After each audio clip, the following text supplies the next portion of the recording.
누구나 한 번쯤 완전 범죄라는 말을 들어봤을 겁니다. 흔적을 남기지 않고 증거를 감추고 아무도 모르게 사라지는 그런 범죄 말이죠. 하지만 현실은 어떨까요? 2016년 위스콘신주에서 벌어진 한 사건이 모든 것을 보여줍니다. 첨단 기술이 발달한 현대사회에서 과연 완벽한 범죄가 가능할까요? 오늘은 그 충격적인 진실을 파헤쳐 보겠습니다. 이 이야기는 평범한 연인의 다툼으로 시작되지만 곧 우리를 돌이킬 수 없는 어둠의 세계로 이끌어갑니다. 2016년 5월 21일 오후 위스콘신주 그린베이 경찰서로 급박한 전화 한 통이 걸려왔습니다. 도와주세요. 제 여자친구가 사라졌어요. 니콜 샌더 하이든이라고 합니다. 더글러스 디트레라는 남성의 목소리였죠. 그는 니콜과 동거하고 있었고 둘 사이에는 생후 6개월 된 아들이 있었습니다. 더그에 따르면 전날 밤 술집에서 헤어진 후 새벽 12시 30분경 문자로 다툰 것이 마지막이었다고 했습니다. 하지만 이것이 정말 전부일까요? 니콜은 사르딘 캔이라는 바에서 나온 후 누구에게도 모습을 드러내지 않았습니다. 살인자를 제외하고는 말이죠. 과연 그녀에게 무슨 일이 벌어진 걸까요?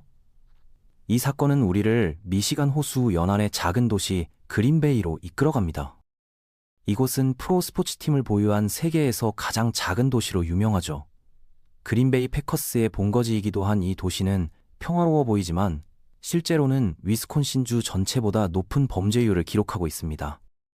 주민들이 폭력 범죄의 피해자가 될 확률이 233분의 1에 달하죠. 따라서 브라운 카운티 경찰서에 이런 실종 신고가 들어오는 것은 그리 드문 일이 아니었습니다. 하지만 이 사건은 달랐어요. 32세의 니콜 밴더 하이드는 세 자녀의 어머니였습니다. 더그와의 사이에서 태어난 딜런은 겨우 6개월이었고 이전 결혼해서 낳은 미카엘라 10와 타일러도 있었죠. 아이들은 평일에는 니콜과 더그와 함께 살았습니다. 그녀가 평생 살아온 브라운 카운티 지역과의 깊은 유대감을 고려할 때 단순히 삶에 지쳐 도망쳤을 가능성은 희박했습니다. 그렇다면 무엇이 그녀를 그토록 절망적으로 만들었을까요? 경찰의 질문에 더그가 답했습니다. 직접 보지는 못했어요. 여기서 마지막으로 본 건 11시 30분쯤이었을 겁니다. 하지만 전화로는 12시쯤 이야기했죠. 그는 그녀가 친구들과 다른 차에 타고 있었다고 설명했습니다.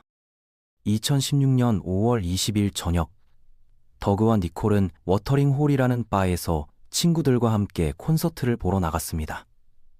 6개월 된 아들을 낳은 후로는 외출을 거의 하지 않았던 그들이었죠.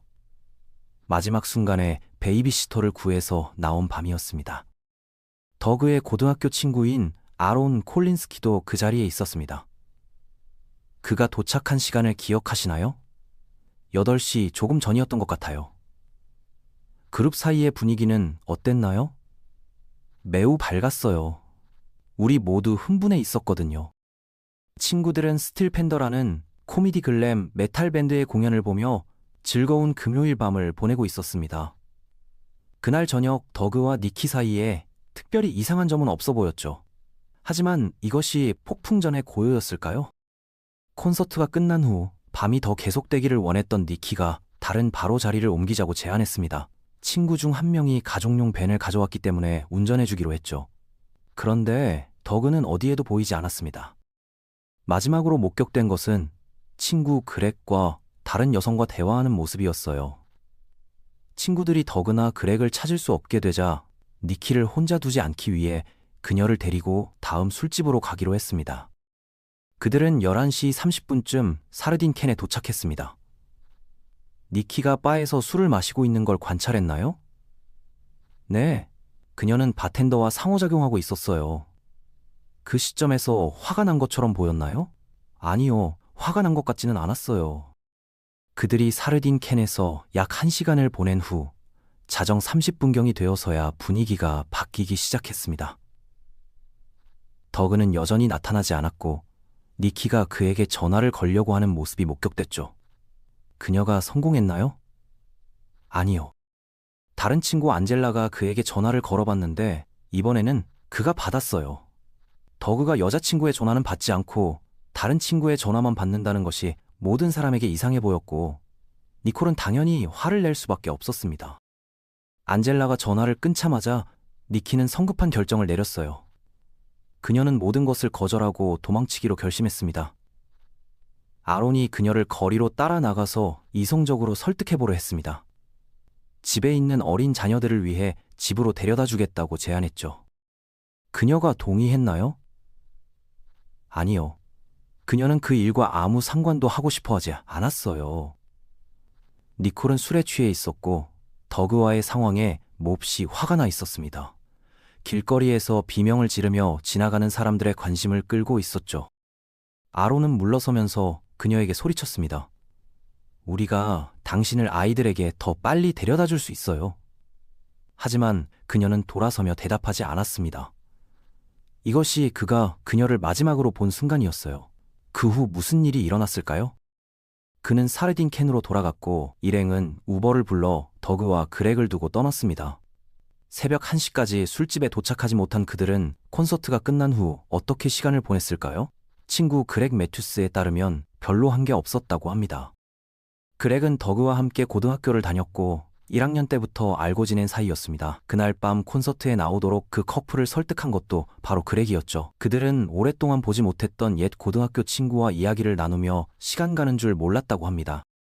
그렉에 따르면 적어도 초반에는 모두 즐거운 밤을 보냈고 다가오는 갈등의 징후는 전혀 없었다고 해요. 그렉과 더그가 친구를 만나며 시간을 보내는 동안 니키를 포함한 나머지 그룹은 이미 사라진 상태였지만 그들이 사르딘 캔으로 먼저 가기로 했다는 이야기를 들었습니다.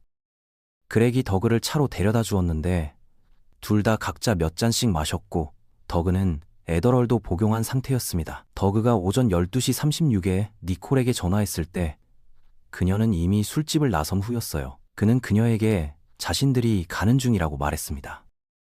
하지만 그녀는 화가 나서 말을 더듬었고 그는 그녀의 말을 알아들을 수 없었습니다. 그는 그렉에게 전화를 넘겼고 그녀는 더그가 자신에게 장난치는 거라고 믿을 수 없다고 말했습니다. 그렉이 니키 나야. 네가 어디에 있든 너를 데리러 갈게 라고 말했을 때 그녀의 전화가 꺼졌어요. 그녀가 전화를 끄는 것 같지는 않고 배터리가 방전된 것 같았습니다. 그들은 사르딘 캔 주변 거리를 위아래로 운전하며 그녀를 찾았습니다. 찾을 수 없었기 때문에 그녀가 돌아올지도 모른다는 희망을 품고 술집에 들어갔죠. 하지만 그녀는 돌아오지 않았어요. 그들의 그룹도 이미 떠난 상태였지만 그들은 몇 잔을 더 마시고 마침내 오전 2시 15분쯤 떠났습니다. 30분 후 더그와 니콜의 집에 도착했을 때 니콜은 거기에 없었습니다. 그들은 몇 번 더 전화를 걸었지만 그렉과 베이비시터는 집을 나갔고 니콜은 다시는 집에 돌아오지 않았습니다. 그렉은 더그가 그날 밤 침착했고 니키의 행동에 화내지 않았다고 말했습니다. 심지어 11시 12분경 니키가 보낸 수많은 문자 메시지에도 화내지 않았다고 해요. 더그 역시 이러한 대우에 동요하지 않았다고 말했습니다. 그녀가 화가 난 것 같아서 진정시키려는 좋은 방식으로 답장했어요. 그의 문자 답변도 이를 뒷받침했습니다. LOL 그만하고 착하게 지내. 사르딘 캔에서 만나자. 하지만 앞서 경찰 인터뷰에서 그렉은 더그의 전화 응답에 대해 다른 말을 했습니다. 그는 더그가 화를 내며 그녀에게 바보 같은 짓 하지 말고 사르딘 캔으로 돌아가라고 소리쳤다고 했어요. 진실은 무엇일까요? 더그는 다음 오후까지 니콜의 실종을 당국에 신고하지 않았습니다. 그녀가 술에 취하고 화가 났다고 생각했어요. 진정하면 우리가 이야기하고 여기 와서 이 문제를 어른처럼 해결할 거라고 봤죠. 하지만 이것이 정말 전부였을까요? 5월 21일 오후 4시 30분이 되어도 집에 오지 않자 더그가 먼저 경찰에 신고했습니다. 그런데 마을 반대편에서는 이미 끔찍한 사건이 발생한 후였어요. 토요일 오후 호프만 로드의 농장에서 돌을 치우던 두 10대 소년이 충격적인 발견을 했습니다. 그들이 죽은 사슴이라고 생각한 것을 발견했는데 그것은 사슴이 아니라 사람의 시체였습니다. 시체는 여성의 것이었고 한 성인이 오후 1시 54분에 경찰에 신고했죠. 시체는 양말 한 짝과 콘서트 팔찌 하나만 제외하고는 알몸으로 발견되었습니다. 그 팔찌는 전날 밤 술집에서 열린 스틸팬서 콘서트 팔찌였습니다. 피해자의 알몸 등에는 발자국이 있었어요. 살해당한 사람은 니콜 밴더 하이든이었고 그녀는 오후 5시 조금 지나서 확인되었습니다. 이제 실종 사건은 살인 사건이 되었습니다. 더그의 실종자 911 신고에 이어 경찰이 그의 집에 도착했을 때 출동한 경찰관은 그가 문을 열었을 때 창백하고 숙취에 시달리는 모습이었다고 설명했습니다. 손에는 방어적 상처일 수 있는 긁힌 자국이나 표시는 보이지 않았어요. 경찰은 니콜과 일치하는 시체가 이미 발견되었다는 사실을 그에게 말하지 않고 식별 가능한 특징을 물었습니다. 그는 니콜이 술집에서 마지막으로 입고 있던 옷을 설명했죠. 검은색과 회색 줄무늬 셔츠, 검은색 카프리 바지, 하이힐. 그는 경찰관의 질문에 협조적이었고 분석을 위해 자신의 휴대전화를 제공하겠다고 자원했어요. 경찰은 전날 밤 니콜과 나눈 문자 대화를 살펴봤습니다. 왜 그녀가 당신을 학대한다고 부르나요? 모르겠어요. 그녀가 이런 말을 어디서 하게 된 건지. 그들은 또한 니콜의 정신건강 병력에 대해 논의했고 그녀가 우울해졌을 때 자살을 언급한 적이 있다고 했습니다. 하지만 경찰은 이미 니콜이 자살하지 않았다는 것을 알고 있었어요. 니콜은 딸런이 태어난 후 상당히 고립된 삶을 살았습니다. 그녀는 우울증을 겪었고 더그와의 관계도 험악해진 것 같았습니다. 경찰이 떠난 후 더그는 벨로우 들판에서 시체가 발견되었다는 문자를 받았고 이는 오후 10시 뉴스에 보도되었습니다. 니콜의 가족은 2시간 후 자정의 패닉 상태에 빠지기 시작했습니다. 경찰이 더그의 집에 다시 나타났습니다. 그들은 그에게 인터뷰를 위해 경찰서로 내려오라고 했고 그는 동의했어요.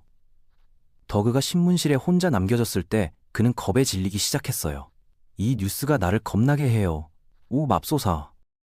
드디어 니콜의 식별 특징에 대한 자세한 설명을 받은 후 경찰은 그에게 그들이 그녀를 찾았다고 생각한다고 말했습니다.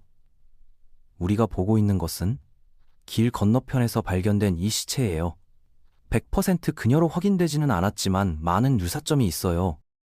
그들은 또한 그의 재산에 대한 수색 영장을 집행하고 분석을 위해 그의 옷을 가져가야 한다고 말했습니다. 더그는 이 인터뷰 후 오전 3시경에 풀려났고 그의 부모가 그날 늦게 그를 데리러 왔습니다. 5월 22일 경찰이 전화해서 DNA 샘플을 요청했을 때 변호사의 조언에 따라 그는 영장이 나올 때까지 기다리기를 선호했어요. 하지만 영장이 있든 없든 더그가 현재 여자친구 살인사건의 주요 용의자라는 것이 분명해졌습니다. 과연 그가 범인일까요? 아니면 진짜 범인이 따로 있는 걸까요? 완전 범죄는 정말 불가능한 것일까요? 현대의 과학수사 기법 앞에서 모든 비밀은 결국 드러나게 마련입니다. 이 사건은 우리에게 중요한 교훈을 남깁니다. 아무리 완벽하게 계획된 범죄라도 결국에는 진실이 밝혀진다는 것을요. 기술의 발달과 과학수사의 진보로 인해 완전 범죄는 이제 영화나 소설 속에서만 존재하는 이야기가 되어가고 있습니다. 여러분의 생각을 알려주세요. 시청해주셔서 감사합니다.